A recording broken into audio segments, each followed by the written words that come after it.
hello' সকলোৱে নমস্কাৰ ল'ব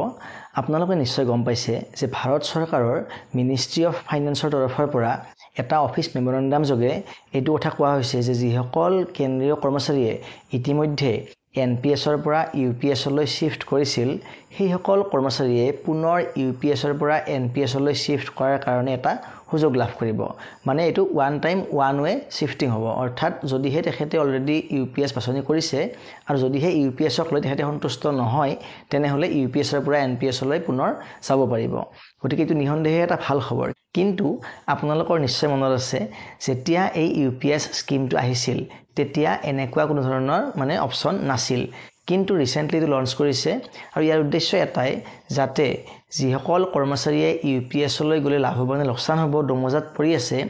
যাতে তেওঁলোকে এটা ভাবিব পাৰে যে যদিহে পৰৱৰ্তী সময়ত ইউপিএছত লাভ নহব যেন অনুভৱ হয় বা এনপিএছই ভাল আছিল যেন অনুভৱ হয় তেনে ক্ষেত্ৰত তেখেতে পুনৰ এনপিএছলৈ ঘূৰি আহিব পাৰিব কিন্তু দেখাত সহজ যেন লাগিলেও কথাটো ইমানখিনি সহজ নহয়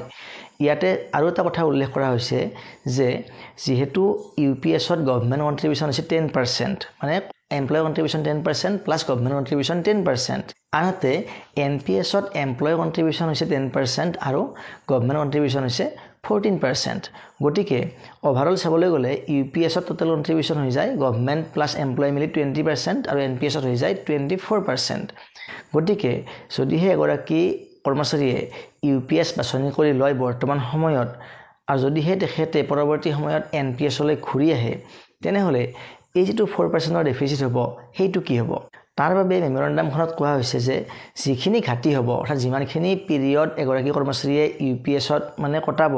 ইউপিএছৰ আন্ডাৰত কাম কৰি থাকিব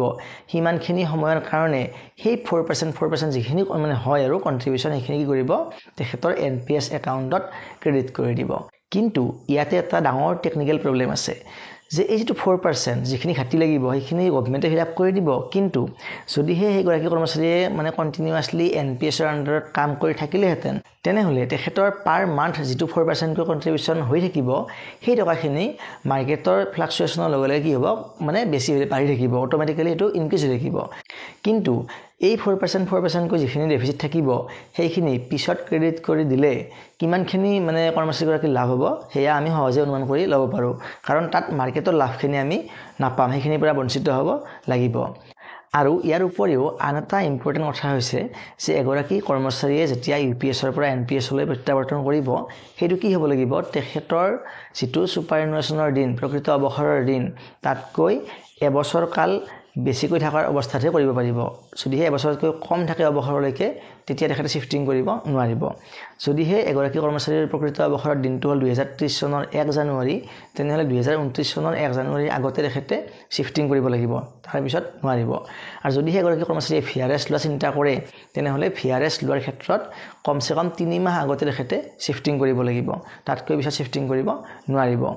আৰু যদিহে কোনো এগৰাকী কৰ্মচাৰীৰ বিৰুদ্ধে কোনো বিভাগীয় তদন্ত চলি থাকে বা সাসপেনশনৰ সন্মুখীন হয় তেনে ক্ষেত্ৰত সেইগৰাকী কৰ্মচাৰীয়ে শিফটিং কৰিব নোৱাৰিব গতিকে চাবলৈ গলে চৰকাৰৰ এইটো সিদ্ধান্ত এটা ভাল সিদ্ধান্ত বুলি আমি ক'ব লাগিব কাৰণ এইটো সিদ্ধান্ত লোৱাৰ ফলত যিখিনি কৰ্মচাৰীৰ চাকৰি কম সেইসকল কৰ্মচাৰী যদিহে ভাবি থাকে যে মই কোনফালে যাম কোনফালে নাযাম তেনে ক্ষেত্ৰত তেওঁলোকে সিদ্ধান্ত এটা লোৱাৰ ক্ষেত্ৰত এইটো সহায়ক হ'ব যদিহে তেখেতে ইউপিএছ লয় আৰু ইউপিএছত তেখেতে আশা কৰা মতে ফলাফল লাভ নকৰে তেনেহলে তেখেতে পুনৰ এনপিএছলৈ যাব পাৰিব গতিকে আজিলৈ ইনফৰমেশনটো ইমানেই পৰৱৰ্তী ভিডিঅ'ত পুনৰ লগ পাম ধন্যবাদ